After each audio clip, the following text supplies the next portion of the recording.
Hello students, welcome back to my channel. This is Harish Gangwar और आज आपके लिए लेकर आया हूँ यूपी बोर्ड क्लास 10 से एक chapter glimpses of India. Glimpses of India 3 parts में है और ये पहला पार्ट है। इसकी हम शुरुआत करेंगे क्वेश्चन से। शॉर्ट क्वेश्चन इसमें दिए गए हैं, सेल्फ रिटन। आगे बढ़ते हैं और आगे बढ़ने से पहले वही पुरानी रिक्वेस्ट दोहराना चाहूँगा कि जिन लोगों ने अभी तक चैनल को सब्सक्राइब नहीं किया है प्लीज़ वो सब्सक्राइब कर लें, बेल आइकन को प्रेस कर लें, जिससे आगे आने वाली सभी वीडियोस की नोटिफिकेशंस आपको मिलती रहेंगी और आप उस वीडियो को तुरंत देख पाएंगे। तो चलिए शुरू करते हैं।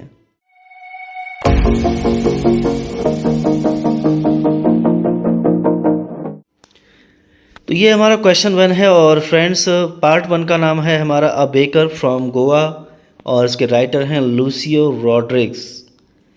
Question 1, What do the words Pader and Kabai stand for in the lesson A Baker from Goa?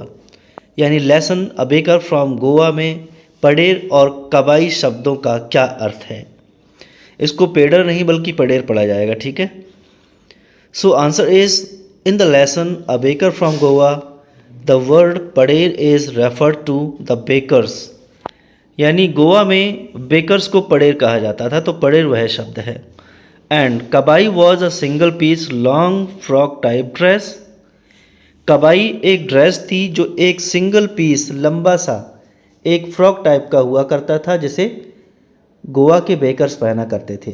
तो इसलिए हमारे दोनों शब्दों के अर्थ हो गए पडेर बेकर एंड कबाई उनके द्वारा पहने जाने वाली dress.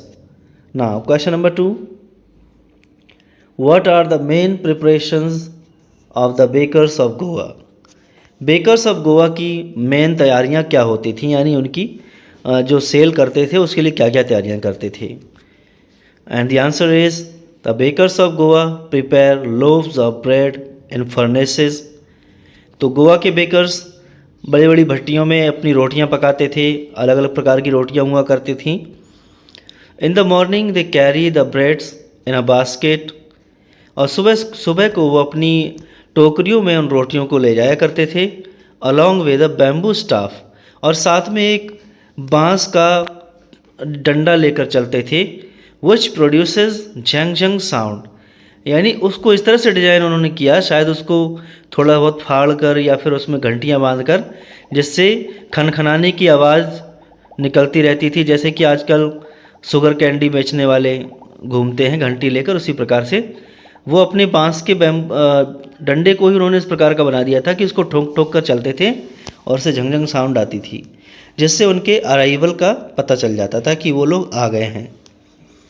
Next, how can you say that baking used to be a profitable profession.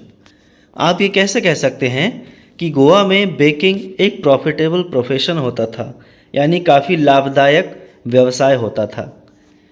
तो चलिए बताते हैं कैसे होता है।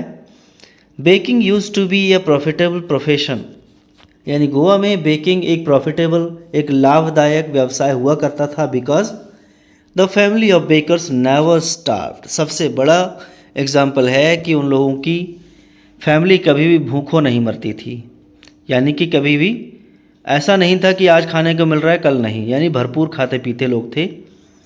ही his family and servants were always happy. उनके परिवार नौकर सभी हमेशा खुशहाल रहते थे। And the plump bodies showed and prove this fact openly. उनका प्लम्प यानी मोटा थुलथुला भारी भरकम शरीर इस बात का सबूत था कि ये जो फैक्ट है कि प्रॉफिटेबल प्रोफेशन होता है, ये उसको साबित करते थे अच्छे से। Next question number 4, how is a baker important for a party of feast. यानी गोवा में एक बेकर किसी पार्टी शादी पार्टी में या दावत में इम्पोर्टेंट क्यों था। तो सबसे बड़ा इम्पोर्टेंट एग्जाम्पल इसमें दिया है एक शादी का।